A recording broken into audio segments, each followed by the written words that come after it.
Okay, the John Brown Historic Site is one of the oldest historic sites in the New York State system. Here we have a statue put up by the John Brown Memorial Society. And they were African Americans that came to this site early in the 1920s. And they would make a pilgrimage, usually every May, later on June. May's a little cold up here. And in 1935, they had this statue commissioned. The artist is a fellow named Joseph Paglia, who made a living making statues for town squares and that sort of thing, World War I, Spanish-American War monuments. Often he would take a different turn on a subject. For instance, although John Brown here is portrayed with that long Moses beard that he only wore for the last few years of his life as a disguise, he's not put on the pedestal alone. He's guiding a runaway slave here, giving him shelter and guiding him north. And that's, of course, in the traffic circle here. We're in the heart of the Adirondacks. And, of course, there were 2 Olympic Games here in Lake Placid, and that is a ski jump tower, our neighbors. And it's sort of a plateau. And this was once a working farm, which is why it's called the John Brown Farm. And just a second, I'll take you over to the gravesite. Here we are at John Brown's gravesite. This fence was put up in 1902. By the Janes Iron Works in what is now Brooklyn, New York. Just to start off with, no one's in the rock or underneath it. People think that the monuments open up like vaults and there's bones inside. That's not the case. It's a solid rock a glacier dropped off 11,000 years ago. On a nice day, Brown would put a chair up there and look out at the mountains. And that's why he has to be buried here when he was facing execution for the failed slip uprising at Harper's Ferry in Virginia. And this is where his body lies moldering in the grave, right here in this plot. The headstone was his grandfather's. His grandfather was a soldier in George Washington's army. Like many soldiers of the Revolution, he died of illness rather than bullet wounds, somewhere in a barn in Manhattan, and he was buried not too far from where he died. If he was lucky, he got a wooden marker put up where he was buried. However, we believe he's still in Manhattan to this day. This stone was put up in his memory by his widow, that's Brown's grandmother, and this top carving is for him. Now, Brown was facing execution the night before his hanging. He dashed off a quick note to his wife. Instructions to be buried here by the big rock, to be taken out of any casket the state of Virginia put him in. He didn't want to be buried in the slave state casket. And then also just a brief inscription for himself and his two sons who were killed in the raid. He said the stone, on his grandfather's headstone, he said the stone might be a curiosity to future generations. So Brown was brought up here a few days after his hanging and buried here in this plot. And for many years, it was just John Brown's grave here. It became a tourist attraction not long after his death. And then in 1882, the body of his son Watson was discovered in Indiana. This is the second home that the Browns occupied in the Adirondacks.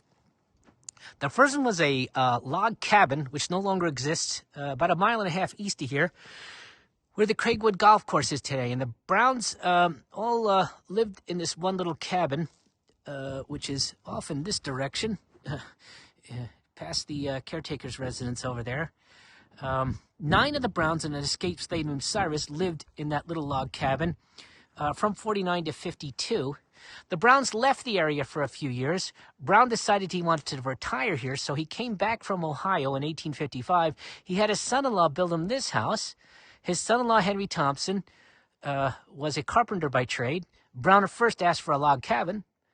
His son-in-law said, "Well, I can build you a frame house quicker and cheaper." Brown said, "Fine. I don't prefer a log cabin. I just figure logs are free and cut lumber costs money." It cost Brown $100 for the house. A pretty good price for this neighborhood. The Thompsons were the big family here. So were the Hinkleys and the Brewsters. 2 of the Thompson boys, 2 of Henry's brothers, would be killed in the Harper's Ferry raid. The only Thompson daughter, who married Watson, of course, would become a widow when he was killed. Now, the house has changed over the years. It was a caretaker's residence for many years, so there were porches, extra bedrooms, things that the Browns would have built if they'd had the time and the money. But in the 1950s, they took it all down and tried to restore the house as close as they could get it to its 1855 appearance. Well, as I said, the house was converted into a museum. This would have been two separate rooms where the floorboards meet, just past the stove. This would have been the front room of the parlor, and this would have been the dining room. Also, the plaster on the walls didn't happen until a few years after the house was built. The first home improvement, Mary Brown, Brown's wife, she complained about how cold the house was. And we go upstairs, you'll see it would have looked like that, just the weatherboards, not much to keep out the winter winds. As far as the site's collection is concerned, well, there's only a few pieces that are original to when the Browns were here. The top part of this writing desk and this bookcase. Everything else you see throughout the house was brought in from other collections by the state of New York to give you an idea what the Browns, what it might have looked like when the Browns lived here. And if the Browns came back today and saw me giving a tour of this house, well, I don't think they'd ever stop laughing. What are you giving a tour of this house? One of the worst houses we lived in, except for maybe that log place across the river. But, here in the front room, this is where the funeral took place. And as I said, Brown was executed down in Virginia for the failed slave uprising in Harper's Ferry. His wish was to be buried by the Big Rock, so he was brought up here within 6 days. The funeral took place here in the front room of the house. It was a very cold day. Mary Brown was exhausted from the ordeal of going down and bringing her husband's body back. The Reverend Joshua Young, who merely came by, traveled through the night to pay his respects, was asked to perform the funeral rites. There were no other clergy present. He was glad to do so, but when he got back to his church in Burlington, Vermont, found that he was no longer welcome there. Farmhouse of the day would have been this side of the house, would be used sparingly in the growing season. On a Sunday, though, they might sit down and have a nice dinner here at the dining table. Annie Brown points out that her father always asked for a clean white tablecloth at dinner time, dispelling the myth that they were living in the woods like the Three Bears. There would have been a stove here rather than an open brick or stone fireplace. An open fireplace would have been nice. Brown loved a roaring fire on a winter's evening. However, not practical. It does get to 20 below here in the wintertime. And an open fireplace, well, it wouldn't give you any heat. Whereas this stove was much more efficient at putting heat out in the room. That's not to say it was toasty warm in here. On a winter's evening, you'd be very close to the stove trying to stay warm. This pipe does go upstairs to a half chimney. The reason for that is you want to get as much heat rating off that pipe before it does go out the chimney. Brown wrote over 10,000 letters in his lifetime. We only have about 900 letters that survive, most of them in the West Virginia State Archives. Well, here in the parlor, this is where they got the news about the raid and what had gone wrong. It was a very dark time for the Browns. They had lost, of course, brothers, best friends, sweethearts, husbands, and of course their father was in jail waiting execution. Well, it would have been a wall here. I would have said this was John and Mary's bedroom, but actually the Browns get here that first week of June, 1855, after being in Ohio for a few years.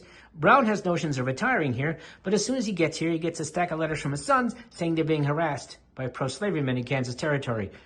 Kansas, if you remember from your school days, was going to become either a free state or a slave state, depending on election held within the state, or the territory, I should say.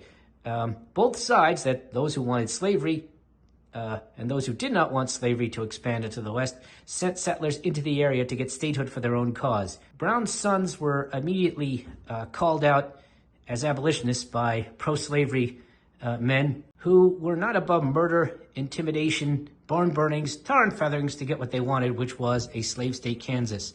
Well, they send word to Brown that they were being harassed by these pro-slavery men. Brown goes out there to see what he can do, and he gets involved in all the bloody fighting that summer of 1856, or Bleeding Kansas, essentially a dress rehearsal for the Civil War.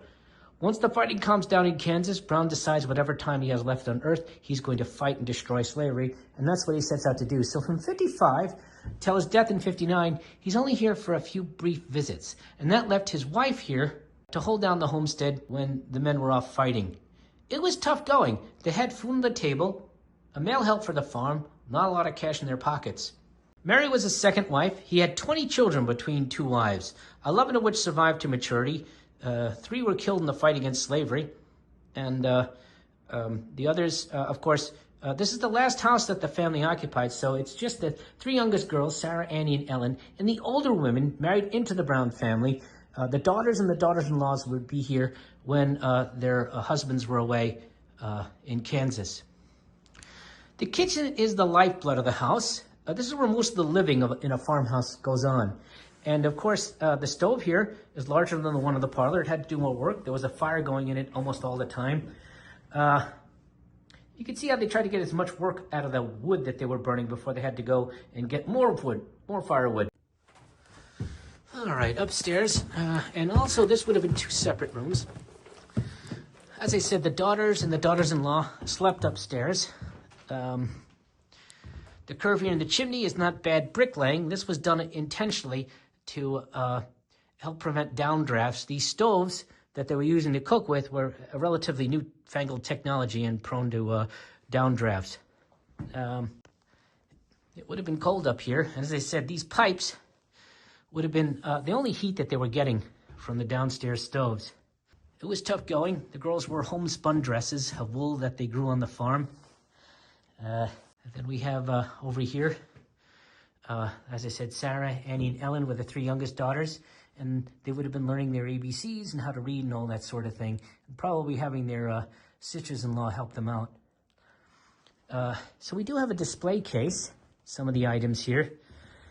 And this is we do not have a picture of Brown's first wife, but this is his second wife, Mary, and 2 of the daughters. His son, Oliver, who was killed, and his young wife, Martha Brewster, she would have his daughter. She was pregnant when he was killed at Harper's Ferry. She would have his daughter up here. Unfortunately, the daughter lived not more than a day, Olive, and she succumbed to a fever several weeks later. Her and the daughter are buried in the cemetery down the road here in the Brewster family lot.